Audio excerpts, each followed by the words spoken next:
A comme auteurice. A comme auteurice, le droit d'auteur expliqué aux auteuristes de podcast, présenté par la SCAM. R comme rémunération, par Samia Basile. Quand je fais un podcast, je peux être rémunéré de plusieurs manières différentes.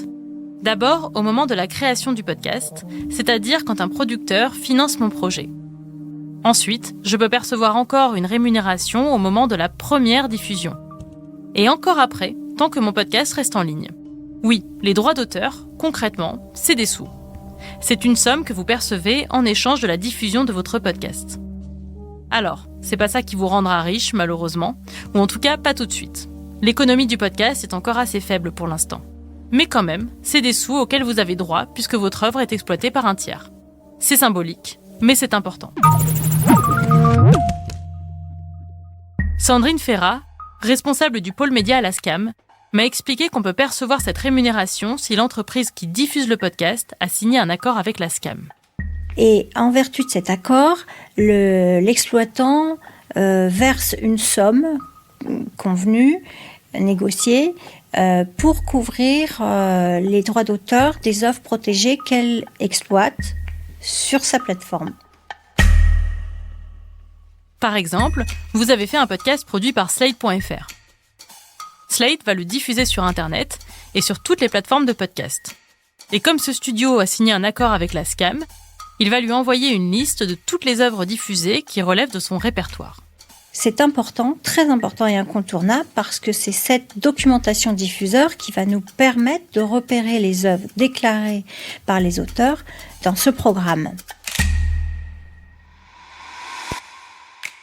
Quand la SCAM reçoit cette liste, elle la confronte à un autre document, les déclarations des auteuristes. Il faut donc que vous ayez bien déclaré à la SCAM ce podcast que vous avez fait pour Slate.fr. Sans cette documentation préalable, déclaration des auteurs d'un côté et déclaration du diffuseur de l'autre, on ne pourra effectuer aucune répartition. Et le travail des analystes, donc du pôle média, consiste à matcher les deux informations ensemble. Quand la SCAM identifie des œuvres de son répertoire qui apparaissent à la fois dans la liste du diffuseur et dans les déclarations des auteurs, ça déclenche des droits d'auteur. C'est là qu'arrive la question de la rémunération. Lorsque nous avons terminé ce travail de rapprochement des œuvres déclarées et des œuvres diffusées, on peut enfin commencer à estimer un tarif. C'est ce qu'on appelle la répartition des droits d'auteur. La SCAM reçoit une somme du studio de production, une somme qui est un pourcentage de son chiffre d'affaires. Plus le poids des œuvres relevant de la SCAM est important, plus ce pourcentage est élevé. La SCAM va ensuite répartir cette somme entre les auteurs qui ont fait un podcast pour ce studio. Mais cette rémunération n'arrive pas tout de suite sur votre compte en banque. Ça prend un peu de temps. Les auteurs déclarent. En revanche, nous, il nous faut plus de recul. Les droits sont payés à peu près 1 an après leur première exploitation. La directive européenne nous demande de le faire dans les 9 mois. Donc on essaye de s'améliorer, mais au démarrage, il faut 1 an.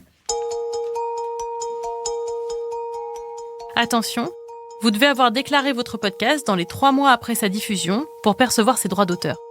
Mais pas de panique, si vous avez dépassé les 3 mois, tout n'est pas perdu. Pour la rétroactivité, si l'auteur est au-delà des 3 mois, dans la pratique, on va prendre la période d'exploitation couverte par notre accord avec le studio et sur laquelle on n'a pas encore clos nos travaux financiers. Vous avez donc une marge de manœuvre si vous déclarez votre œuvre avant la fin de la période d'exploitation qui a été définie par la SCAM. Donc dans la pratique, environ 1 an de rétroactivité. Ça, c'est pour la première répartition des droits d'auteur sur votre podcast. Mais en général, un podcast reste en ligne longtemps, très longtemps. Ça veut dire qu'il continue d'être exploité par le studio de podcast.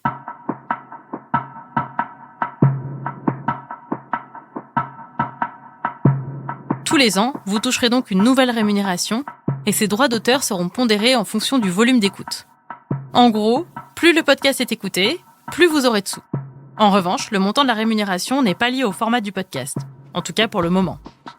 Non, dans les règles de répartition, on ne tient pas compte de la durée de l'œuvre du podcast, on ne tient pas compte du genre, contrairement à la radio, et on tient compte uniquement du fait qu'elle soit exposée et du nombre d'écoutes.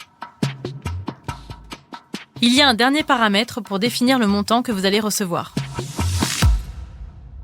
C'est le nombre d'auteurs qui ont participé au podcast.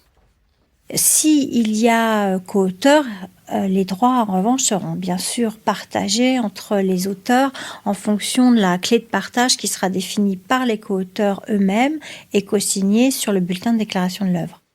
La répartition se fait donc en fonction de ce que vous avez déclaré. Si, par exemple, vous avez écrit 50% du podcast et votre co-auteur 50% aussi, vous allez chacun recevoir la moitié des droits d'auteur sur votre œuvre. A comme auteurice.